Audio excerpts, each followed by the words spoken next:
Hey ladies, and welcome back to the channel. Chen Yang here, and if you have ever looked in the mirror and you've just felt, I'm not overweight, but I'm still not toned or lean, I just kind of feel a bit soft, then you're watching the right video. And in this video, we're gonna go over the physique skinny fat, essentially what it's caused by, and also how you can go from skinny fat to tone.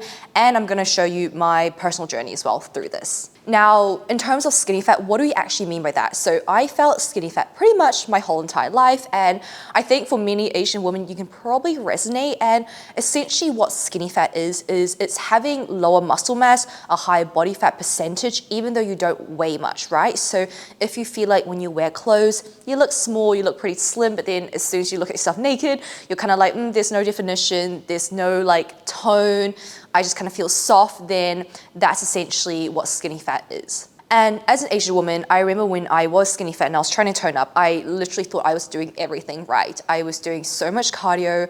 I was literally doing like ab exercises every single day. I would go to the gym and do all this HIIT, and I'd like feel this burn in my body and my muscles, but I'd go home and like months after months after months, I would still see no change. And honestly, it was really frustrating. It was also quite depressing, I'm not gonna lie. And I just felt stuck. I literally just felt stuck in my own body, and I just felt like perhaps I couldn't actually change it. So what I'm gonna do today, if you are feeling like you're in a similar position, is I'm gonna go through my whole transformation story so that you don't feel alone in your journey, and to also know that, hey, if I can get to where I am today, you can too. There's literally nothing special about me. Now, the struggle that no one talks about is growing up, I really thought that being thin was healthy. And I think this is something that we've been taught as Asian women as well. The smaller you are, the more petite you are, the more bony you are, the healthier you are, and the more comments, right, that you get from your relatives. Now, I was always complimented for being petite, but what no one saw was like the lack of energy,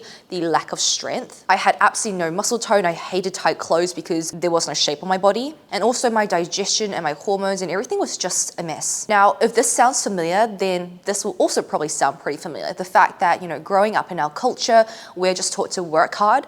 We're taught to be quiet. We're not really taught to speak out, right? And we're taught to stay small, to be careful, especially when it comes to lifting weights. We're told to be careful, don't lift too heavy because you might injure yourself. Now, all of that followed me obviously into my fitness journey. So no wonder I spent years running around circles and not really seeing any results. At the start of my fitness journey, and for pretty much my whole entire life until I finally discovered what transformed my body, I also had absolutely no confidence. I had like social anxiety. I really just didn't love who I was, to be honest. And again, I spent my whole entire childhood just trying to hide myself and to make myself a smaller version of myself. Now, it's funny because when people meet me now, or they see me on YouTube, like perhaps you're watching me on YouTube, they ask like, how did you go from that to speaking on YouTube, speaking in public, and just having that confidence? And I can tell you this now, that was from my fitness journey. It was from seeing myself achieve a goal that I had set myself that I thought was impossible, seeing my body change, building that confidence and that self-belief to know, hey, like if I set myself a goal, I'm going to be able to achieve it. And that's what builds confidence. The body at the end, yeah, sure, of course, when you look great and you love how you look, that's gonna make you feel good, it's gonna make you feel confident, but it really is the journey and the person that you become through that journey, through your fitness journey when done right, that brings that confidence, that trust in yourself, and that self-belief. Another problem I had when I was starting my fitness journey was I was doing things out of hatred for my own body. And what I mean by that, and you can probably resonate, is most of us start our fitness journeys, we go to the gym because we don't like how we're looking or how we're feeling inside our bodies. So naturally that almost already comes from a place of, well, I loathe my body, I hate it, so how can I get away from the state, right? And when you're working from that sort of energy, you're most likely not going to be thinking of how can I love my body, take the best care of it, right? But rather, how can I just go hard? How can I work super hard, exhaust myself out just so I can look better, right? And honestly, if you're coming from that angle as well, you're not gonna reach the results that you want to. You will end up just burning out. So now, after many years of just like trial and error, hating my body, the shift that changed everything was actually understanding that it wasn't about me trying to get smaller, but rather it was about me now trying to get stronger. I realized that the turning point was I needed to stop shrinking myself into places and rather actually be proud of the fact that I wanted to get stronger, right? That I no longer wanted to hide myself away. I shifted from all the cardio, the running, the high intensity workouts to a strength-based plan that literally just focused on getting stronger. I no longer counted how many calories I was burning per workout, but rather I was counting, well, how many reps can I actually achieve per exercise? How much am I lifting each week, week on week? Not only that, I also prioritize my recovery and my stress management. These two things are so underrated, and I feel like not enough people talk about them. When we look at our fitness journey, right, we think about, oh, it must be my diet or it must be my workout, like what's the best diet and workout plan? But no one talks about how important rest and recovery is.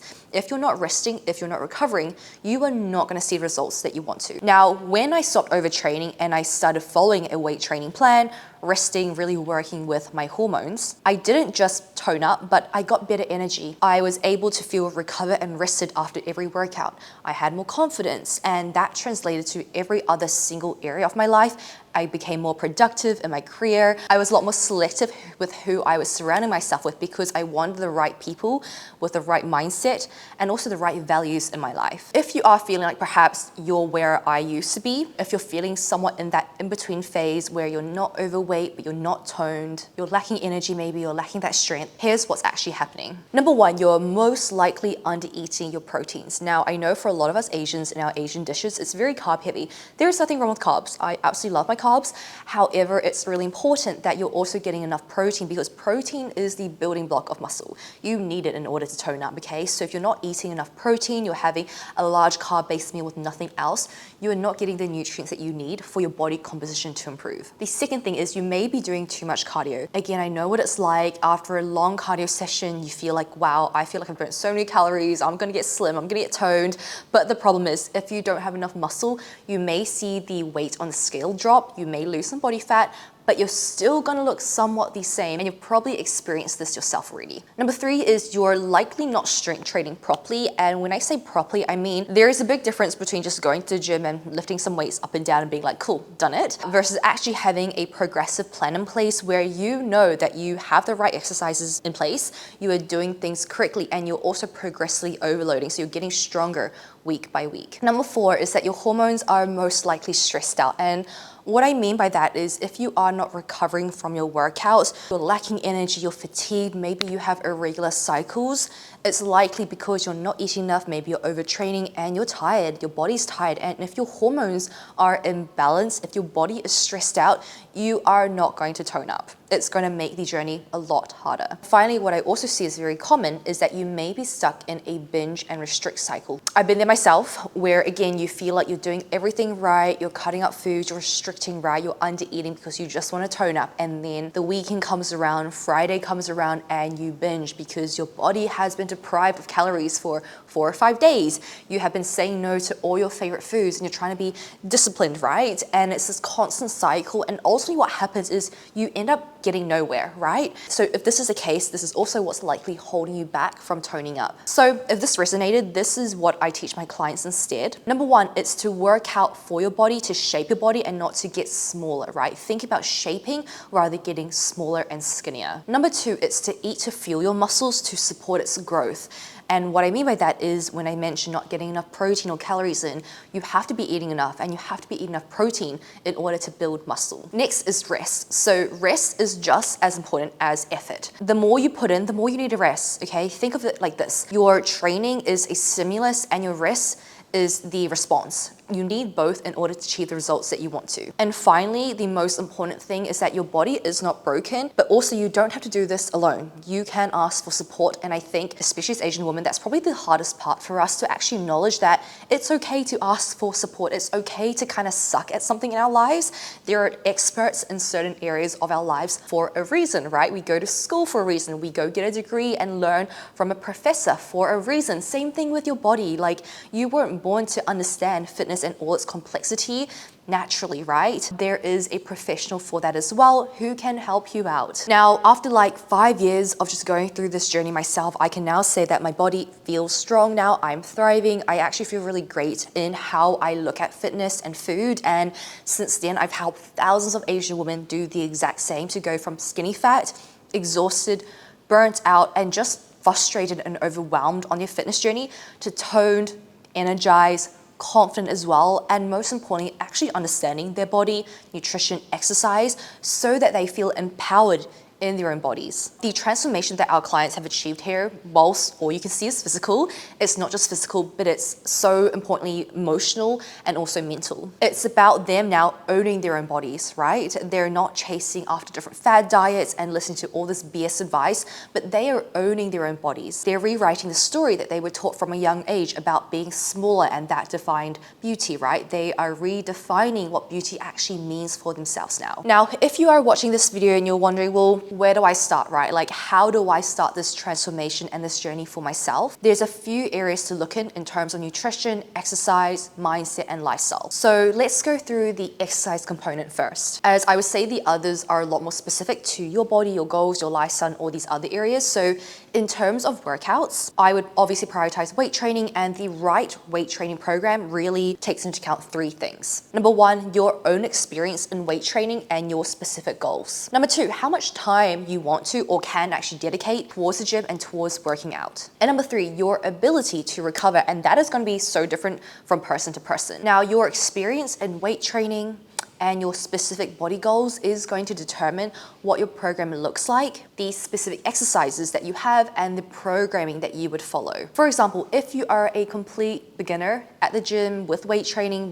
properly, you would be able to get away with 2 to 3 workouts per week of weight training with just some compound exercises. You could even eat in a slight calorie deficit and you would still get away with building on muscle, and that's because you have what we essentially called newbie gains. It's a lot easier for you to build on muscle when you're at the start of your weight training journey. However, if you are a bit more advanced and you've been weight training for a while, you will need more of a progressive plan.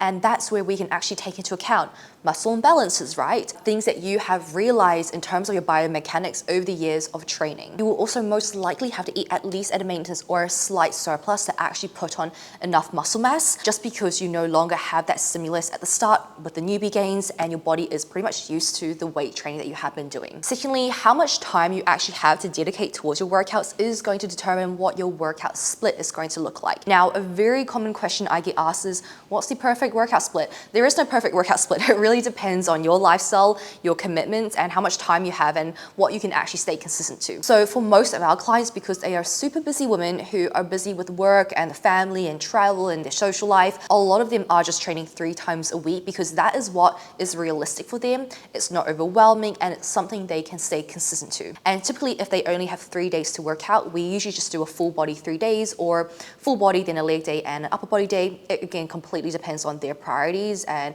what their weaknesses are. If you have a few more days in the week, you could go for a 4 or 5 day split as well. Typically, I would recommend at least 1 to 2 days of rest in the week where you could just actually use that time to do something else. Now, finally, something else that's going to determine how many workout sessions you can get per week is your own body's ability to recover. Now, some people, when they work out 5 days a week, they find themselves exhausted before their next workout. They go into their next workout not having recovered. They're still sore, right? And if you are showing up to your workouts constantly sore and tired, let's be honest, you're probably not going to be progressing the way you like to. You're probably not going to be able to lift heavier. So you'd actually be much better off having 1 less day at the gym and 1 extra day resting. So again, we have to take that into account. So do you see how even from an exercise perspective, there are so many things to take into account? It's so specific to the individual, their body, their genetics even, their lifestyle, the stresses that they have in their life. And that is why I always say you cannot follow a genetic program. You can't just go on YouTube and follow some workouts and expect amazing results. You can't just download an influencer's 12-week booty guide and think that you're gonna get the body that she has, right? Because all these workouts have to be created for you with everything else in mind around your life. Now, if you have been stuck wondering, well, what's the perfect plan for you? I have created a plan specifically for Asian women in mind who want to go from skinny fat to tone, who essentially want to go through the journey that I and all these women have gone through. It's essentially a program to help you tone up, to sculpt your body, to improve your confidence and your energy without burning out, without giving up the foods you love, and without spending hours at the gym. Because let's be honest, we are real women with like real life commitments. We don't have all day to spend at the gym. Thousands of Asian women around the world have already gone through this program and have succeeded in completely transforming their body and their life. Clients like Jade, Joyce, Candice, Leanne, and Holly here, who have again come to us having felt like they were stuck in that limbo where they've tried a lot of different things, PTs, Barry's Bootcamp Pilates, yoga, F45, you name it, and they just still felt stuck. They felt like no one really understood their body, their genetics, their culture, the schedules and the demands that they have in their life as busy women, as shift care workers, as lawyers, as moms. And what they really wanted throughout this time was just to feel confident and empowered in their own bodies. They no longer want to feel burnout and overwhelmed every time they thought about what to eat and what to do at the gym. Now, if you are in a similar position and you are committed to your fitness goals, you know that if you had the right plan in place and the right support, you would absolutely succeed. You just need the right plan in place because you are that committed, you would show up, but you just want to know you're actually doing things correctly. Then I would love to see how we can help you. If you are interested in learning more about how our methods could work for you and your goals, I do have a link for a free consult call below that you can book in and just see whether we're a good fit and we can see whether we can help you or not. Now, rather, if you'd like to just give me a quick message on Instagram, you can also do that. Just message me the words YouTube over on my Instagram and I can give you some more information about how we can help you. And other than that, I hope that this video was useful, and if you enjoyed it, please give it a like and subscribe. It really supports the channel, and I will see you guys in the next video. Bye.